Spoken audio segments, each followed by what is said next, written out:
आज राहुल गांधी के कांग्रेस अध्यक्ष बनने की आधिकारिक घोषणा की जानी है। आज अध्यक्ष पद के लिए नाम वापसी की आखिरी तारीख है। अध्यक्ष पद के लिए राहुल ने अकेले नामांकन किया है, इसलिए उनका कांग्रेस अध्यक्ष चुनाव होना औपचारिकता ही है। दोपहर बाद 3 बजे नाम वापसी का समय खत्म होने के बाद कांग्रेस इलेक्शन अथॉरिटी राहुल गांधी के अध्यक्ष बनने की घोषणा कर देगी। राहुल गांधी 16 दिसंबर को कांग्रेस अध्यक्ष के तौर पर पार्टी की कमान संभाल सकते हैं। गुजरात और हिमाचल विधानसभा के चुनाव परिणाम से ठीक 2 दिन पहले राहुल को कांग्रेस अध्यक्ष नियुक्त किया जा सकता है। रुक करते हैं दिल्ली का, जहां से हमारी सहयोगी रंजीता जुड़ी हुई है लाइव। रंजीता, दूसरे किसी कैंडिडेट ने ऑफिशियली नॉमिनेशन नहीं किया है, ऐसे में राहुल गांधी का अध्यक्ष चुना जाना तय है। तैयारियां किस तरह की है, क्योंकि जो कार्यकर्ता है, जो नेता है कांग्रेसी, वो जश्न की तैयारी में कल से ही जुटे हुए हैं।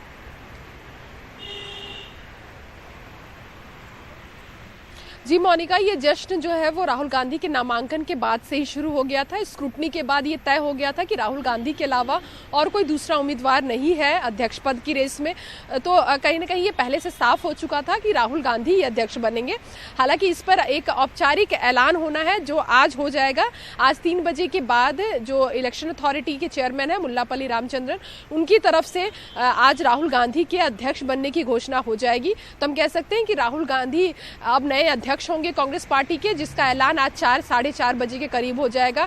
पार्टी को नया अध्यक्ष मिल जाएगा। जहां तक राहुल गांधी की ताजपोशी की बात है, राहुल गांधी के अध्यक्ष पदभार संभालने की बात है, तो ये तारीख पहले 14 तारीख रखी गई थी, लेकिन केरल में राहुल गांधी उस दिन वहां रहेंगे। इस वजह से इस कार्यक्रम को आगे बढ़ाया गया है। 16 दिसंबर को यह कार्यक्रम रखा गया है, जिसमें सभी राज्यों के प्रदेश अध्यक्षों को बुलाया गया है। विधायक दल के नेता इसमें मौजूद रहेंगे और सभी वरिष्ठ नेता यहाँ रहेंगे। राहुल गांधी इस दिन अध्यक्ष पद का सर्टिफिकेट लेंगे और कहा जा रहा है कि आधिकारिक तौर पर राहुल गांधी उस दिन अपना पदभार संभालेंगे। और अब तक जो कांग्रेस अध्यक्ष सोनिया गांधी का कार्यालय था, वो राहुल गांधी का कार्यालय बनेगा और राहुल गांधी उस दिन अपने कार्यालय में काम संभालेंगे।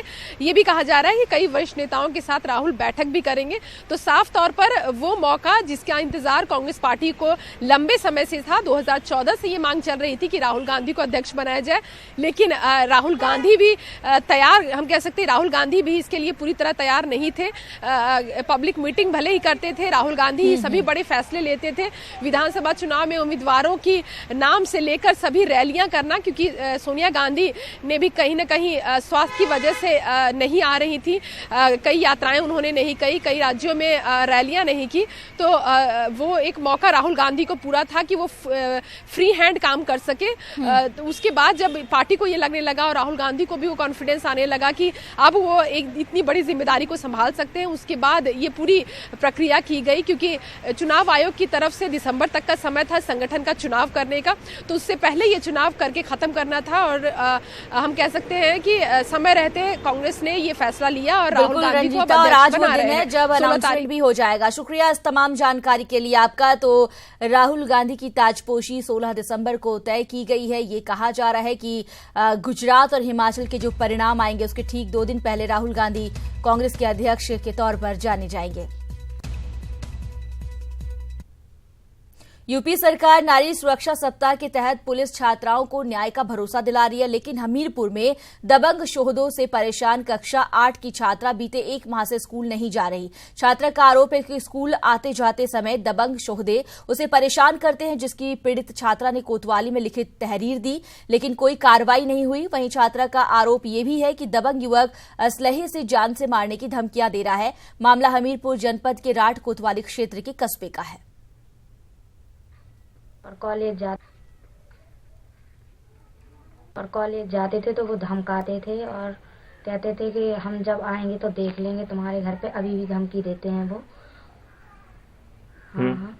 और रिपोर्ट दर्ज करवाने गए तो उसकी कोई सुनाई नहीं है और पकड़ती भी नहीं है उसे पुलिस।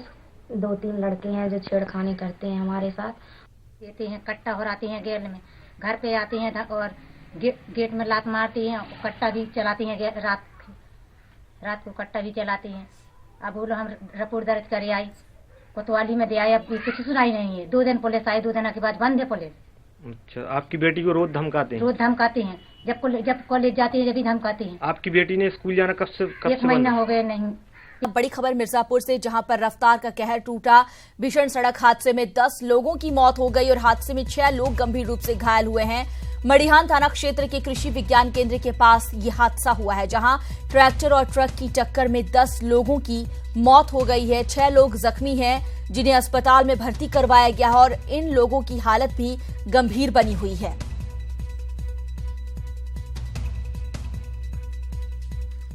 ये सब जात रहे दर्शन करे। हाँ, दर्शन करे जात रहे, पाछे से 10 टायरा मार दिले। कितने लोग अच्छा सवार रहे हैं उन ट्रैक्टर पे? अरे 10-15 जने बांध छोड़। कितना? 3 ठे तो 3 तुरंत मर गल हन, 3 हाँ। ठे। ओकरे बाद 5 ठे अस्पताल में आके मड़िहान वहाँ मरे ना? हाँ, कुल कितना लोग मर चुके हैं अब तक में? 8-9 ठे।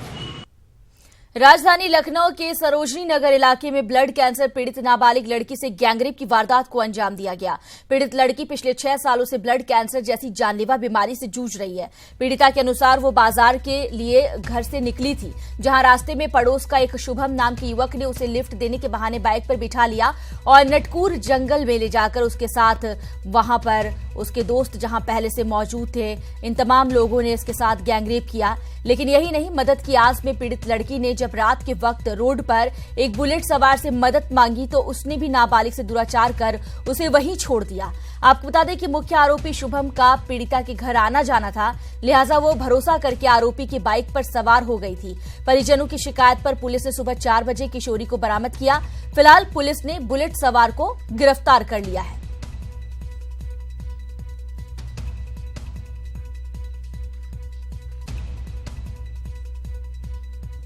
क्या हुआ, मतलब जब निकली चाउमीन लेने के लिए उसके बाद वापस नहीं आई।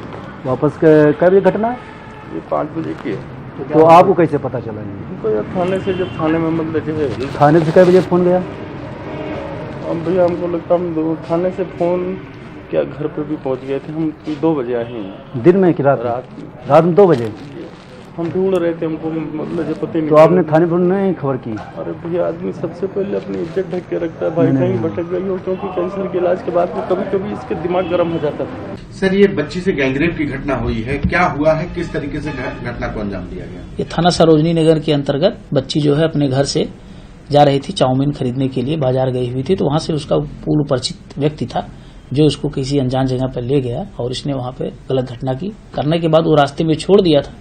रास्ते में भी एक दूसरा व्यक्ति उसके साथ मिलता है और वो भी उसके साथ अच्छा व्यवहार नहीं करता है और उसके द्वारा जो है गलत कार्य किया जाता है, जिस पर दूसरे वाले व्यक्ति को अभी तक गिरफ्तार किया जा चुका है। पहले वाले व्यक्ति जो उसका पूर्व से परिचित था उसकी तलाश।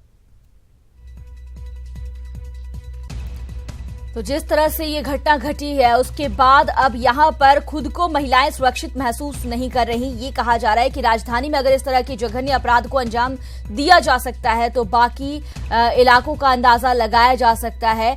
फिलहाल आपको बता दें कि जिस तरह से गैंगरेप की वारदात को अंजाम दिया गया, इतना ही नहीं, बच्ची एक राहगीर से मदद के लिए आगे आती है, उससे अपील करती है कि उसे उसके घर तक छोड़ दे, लेकिन उस राहगीर ने भी इस बच्ची के अकेलेपन का फायदा उठाया। उसने भी इसके साथ दुष्कर्म की घटना को अंजाम दिया और जंगल में उसे मरता हुआ छोड़कर वहां से भाग निकला। हालांकि पुलिस ने कार्रवाई इस पूरे मामले में की है और कार्रवाई करते हुए गिरफ्तारियां भी की गई हैं, लेकिन अभी एक और गिरफ्तारी बाकी है जो भी जल्द से जल्द पुलिस कर लेने का दावा कर रही है। एक बच्ची जो कि ब्लड कैंसर जैसी गंभीर जानलेवा बीमारी से जूझ रही है, उसके साथ इस तरह की दर्दनाक शर्मनाक घटना को अंजाम दिया गया। बताया जा रहा है कि बच्ची शाम को अपने घर से बाजार के लिए निकली थी और वहीं रास्ते में ही उसे उसका पड़ोसी मिल गया। उसके घर आना जाना था उस पड़ोसी का और यही वजह है कि उसने उस पर विश्वास कर लिया, उसके साथ बाइक में बैठ गई। बाइक में बैठते ही शुभम उसे नटकूर गांव के जंगलों में ले गया, घने जंगलों में, जहां पर पहले से ही उसका दोस्त मौजूद था और उसके बाद इस बच्ची के साथ दुष्कर्म की इस वारदात को अंजाम दिया गया और वहां से ये लोग भाग निकले। बाद में बच्ची किसी तरह रोड तक पहुंचती है। सड़क पर उसे एक राहगीर नजर आता है, उससे मदद मांगती है, लेकिन वो राहगीर भी यहाँ पर दुराचार करने से पीछे नहीं हटता, नाबालिग से दुराचार करता है और उसे वहीं छोड़कर वो भी भाग जाता है। किसी तरह लड़की थाने तक पहुंचती है, परिजनों को आप बीती उसने बताई है और इस पूरे मामले में पुलिस की ओर से कार्रवाई की गई है, गिरफ्तारी हुई है, लेकिन अभी और गिरफ्तारी होनी बाकी है। इस घटना ने कई सवाल खड़े कर दिए हैं। राजधानी में कितनी सुरक्षित है महिलाएं और साथ ही पुलिस की ओर से, प्रशासन की ओर से महिलाओं की सुरक्षा के लिए जो योजनाएं चलाई जा रही हैं, जो टीम गठित करने की बातें कही जा रही हैं, पुलिस को कहा गया है कि पेट्रोलिंग लगातार की जाए। क्या वो तमाम चीजें सिर्फ कहने की बातें हैं, उन्हें अंजाम तक नहीं पहुंचाया जा रहा, उन पर फोकस नहीं हो रहा? कई तरह के सवाल इस घटना ने खड़े कर दिए हैं।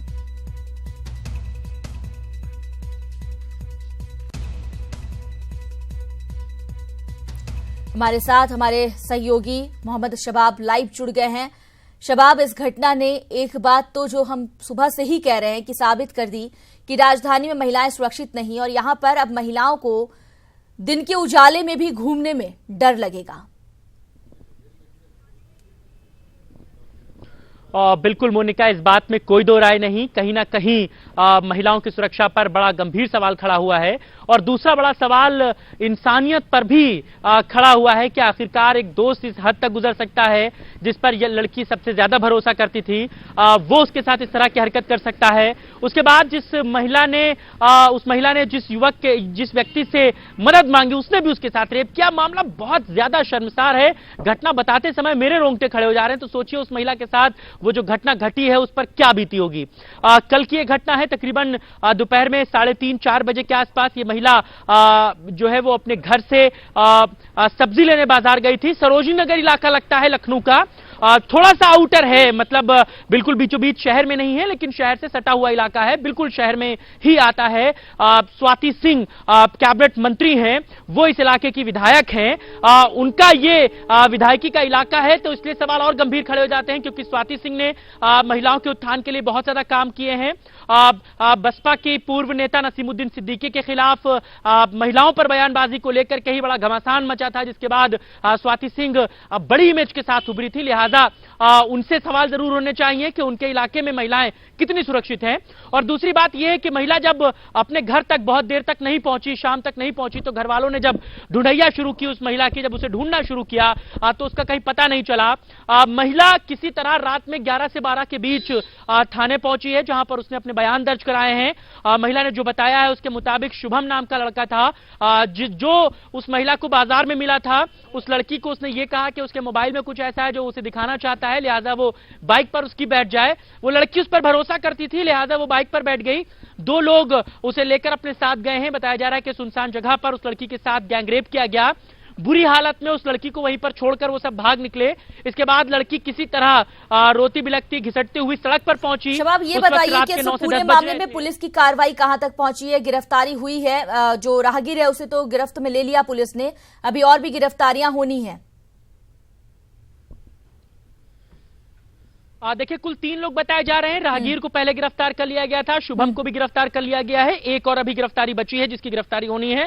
हालांकि घटना टीवी पर चलने के बाद अब पुलिस के आला अफसरान भी तेजी के साथ काम कर रहे हैं। बहुत तेजी के साथ पुलिस के आला अधिकारी पूरे मामले पर नजर बनाए हुए हैं। कोशिश की जा रही है कि तीसरे आरोपी को भी गिरफ्तार किया जाए। वहीं जो 2 लोग गिरफ्तार किए गए हैं उनसे कड़ाई के साथ पूछताछ की जा रही है। महिला को न्याय दिलाने के लिए अब तमाम स्वयंसेवी संस्थाएं भी आगे आ गई हैं, लेकिन बच्ची अभी इस हालत में नहीं है कि वो कुछ बोल सके। महज 14 साल इस लड़की की उम्र है, लिहाजा वो भी बहुत डरी सहमी है। चूंकि ये पहले से ही पेशेंट है, ब्लड कैंसर की मरीज है, लिहाजा वो पहले ही मानसिक रूप से टूटी हुई थी, लेकिन इस घटना ने उस बच्ची को और तोड़ दिया है। मोनिका, हमारे साथ हमारे सहयोगी संतोष भी जुड़े हुए हैं।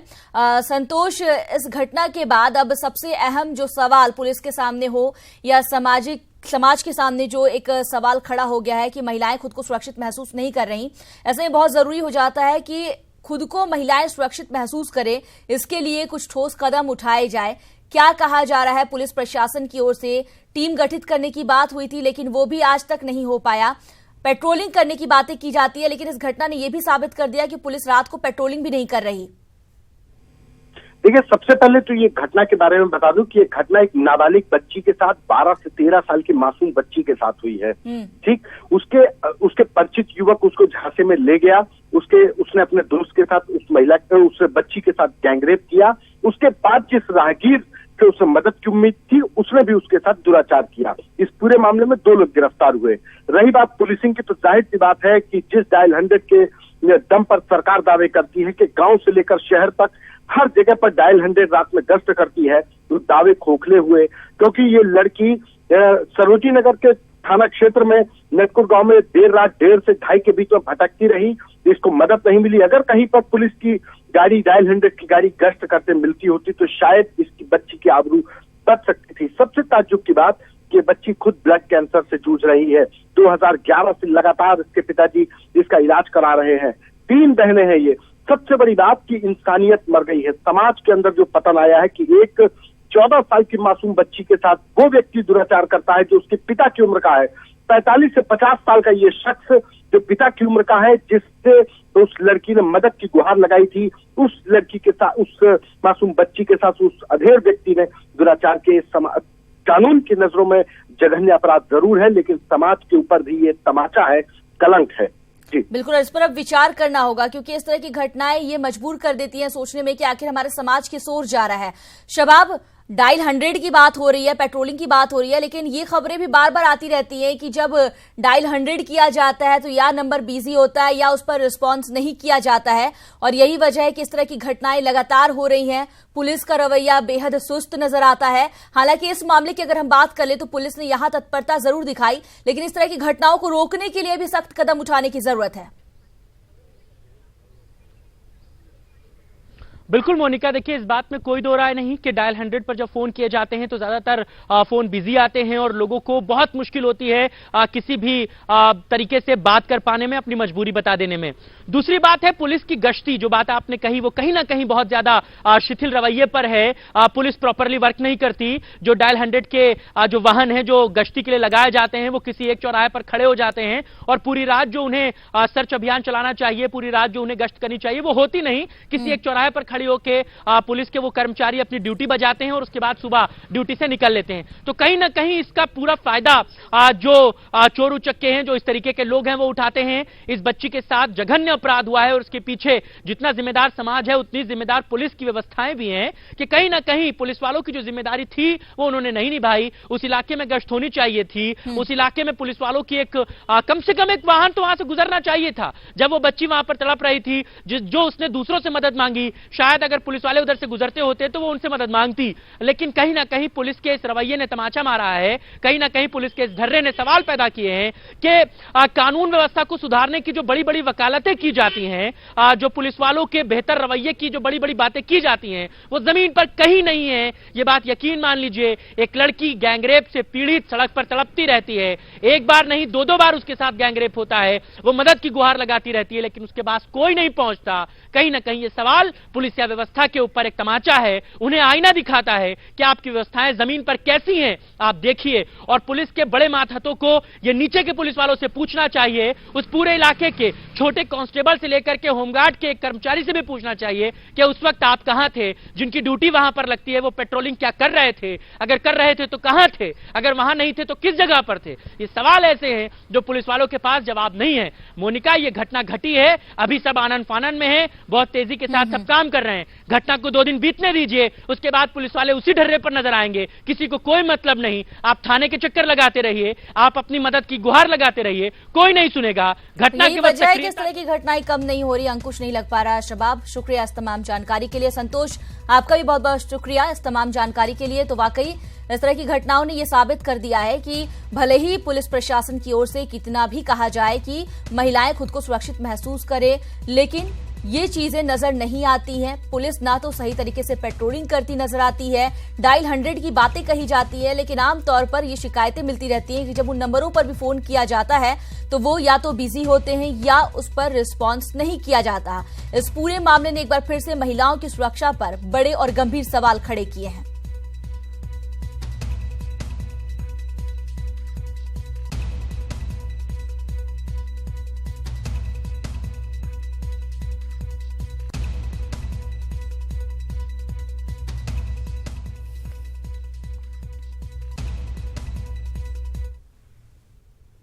अगली खबर की बात करते हैं। विदेशियों को मेहमान का दर्जा देना हमारी संस्कृति का हिस्सा रहा है, लेकिन रविवार को मिर्जापुर में विदेशी मेहमानों के साथ हुई घटना ने शर्मसार कर दिया है। एक बार फिर विदेशी मेहमानों के साथ बदसलूकी हुई है। ये शर्मनाक वारदात मिर्जापुर के पर्यटन स्थल लखनिया दर्री में हुई है, जहां वाराणसी से घूमने आए फ्रांस के पर्यटक दल के साथ मौजूद भारतीय युवतियों के साथ छेड़खानी की घटना हुई, जिसका विरोध करने पर विदेशी पर्यटकों के साथ बदसलूकी हुई। जानकारी के मुताबिक छेड़खानी का विरोध करने पर स्थानीय युवक ने अपने अन्य साथियों को बुला लिया और मारपीट भी की। घटना के दौरान एक विदेशी नागरिक के हाथ में चोट भी आई है, जबकि एक अन्य व्यक्ति का सिर फट गया। ईटीवी पर जब ये खबर प्रमुखता से चली तो ईटीवी पर खबर चलने के बाद पुलिस ने मारपीट करने वाले 8 लोगों को गिरफ्तार कर 12 लोगों पर मुकदमा दर्ज कर लिया है। लेकिन पुलिस अधिकारी विदेशियों के साथ छेड़खानी की घटना से इनकार कर रहे हैं। पुलिस अधिकारियों के अनुसार एफआईआर में भी छेड़खानी का जिक्र नहीं है। तो लगभग 4 बजे के आसपास एक विवेक नाम का लड़का था जिसने कुछ छीटाकशी की इनके साथ में, और उसके बाद में इनके चाचा वगैरह थे, उन्होंने बीच बचाव का प्रयास किया। इसमें कुछ उनमें कहासुनी हुई और जब ये लोग वापस लौट रहे थे तो वहाँ पर विवेक और उनके साथ में कुछ लड़के और आए और इन्होंने इनके साथ में मारपीट की, जिसमें इनके चाचा का सर फट गया। इसमें पुलिस ने एफआईआर दर्ज की है और इसके बाद में 3 लड़कों को वहाँ से मौके से गिरफ्तार भी किया, क्योंकि 100 नंबर पर सूचना आ गई थी और तुरंत पुलिस वहाँ पहुँच के 3 लड़कों को गिरफ्तार किया, जिनका नाम इमरान, प्रभात और दीपक है। हम लोग बनारस से आए हैं, लकड़िया दरी में घूमने के लिए आए थे। फिर क्या हुआ, हम लोग के साथ कुछ विदेशी फॉरेनर आए थे। वो लोग बनारस अभी चले जाएंगे अपने देश में वापस, तो हम लोग आज संडे था तो हम लोग घूमने का प्लान बना लिया। तो कुछ लड़के वहाँ पे पहले से मौजूद थे लकड़िया दरी के अंदर। तो हम लोग घूम के जब निकल रहे थे तो वो लोग हम लोग के साथ छेड़खानी, हम लोग के साथ नहीं, एग्जैक्ट वो हम लोग को गाली दे रहे थे, लेकिन फॉरेनरों के साथ छेड़खानी कर रहे थे। Attack us and our friends defend us, and there will be a big fight. We try to separate everybody, and one of my friends has been a little bit injured. I didn't understand what happened really because I don't speak Hindi, but it was violent. अतिथि देव भव, अतिथि को हमारे देश में देवतुल्य माना जाता है। हमारे देश के प्रधानमंत्री नरेंद्र मोदी किसी अतिथि को आने को सारे प्रोटोकॉल तोड़ देते हैं, लेकिन मिर्जापुर में आज एक ऐसी घटना होती है जो पूरे प्रदेश को शर्मसार कर देती है। वो घटना विदेश से आए फ्रांसीसी नागरिक के साथ होती है। कुछ दल यहाँ पे लखनिया एक दरी है वहाँ पे घूमने आता है, उस विदेशी पर्यटक के साथ यहाँ के कुछ लोग मारपीट करते हैं, उनके साथ बदसलूकी करते हैं। ऐसी एक बड़ी घटना हो जाती है। पूरे परिवार को, जहाँ पे लड़कियाँ थी, उन लड़कियों के साथ बदतमीजी होती है, उनके साथ मारपीट की घटना होती है। सभी विदेशी पर्यटक थाने जाके बैठते हैं, उनके खिलाफ एफआईआर लिखवाते हैं। इतनी बड़ी घटना होने के बाद भी आप देख सकते हैं एसपी आवास के बाहर खड़े हुए हैं। एसपी साहब वहाँ मिलने तक नहीं जाते, उस घटना की जानकारी लेने नहीं जाते हैं। वो अपने ऑफिस के अंदर, अपने बंगले के अंदर चाय की चुस्की में, ठंड में चाय की चुस्की ले रहे होते हैं। वहीं विदेशी नागरिक वहां थाने पे बैठ के एफआईआर के लिए अधिकारियों के गुहार लगा रहा होता है, उन व्यक्तियों की गिरफ्तारी की मांग कर रहा होता है जो उनके साथ बदसलूकी करते हैं। तो आप समझ सकते हैं कि अपने देश में इन जैसे कानून वालों के सामने विदेशी नागरिकों को आखिर में सुरक्षा कैसे होगी। Sumit Garg, ETV news, Mirzapur.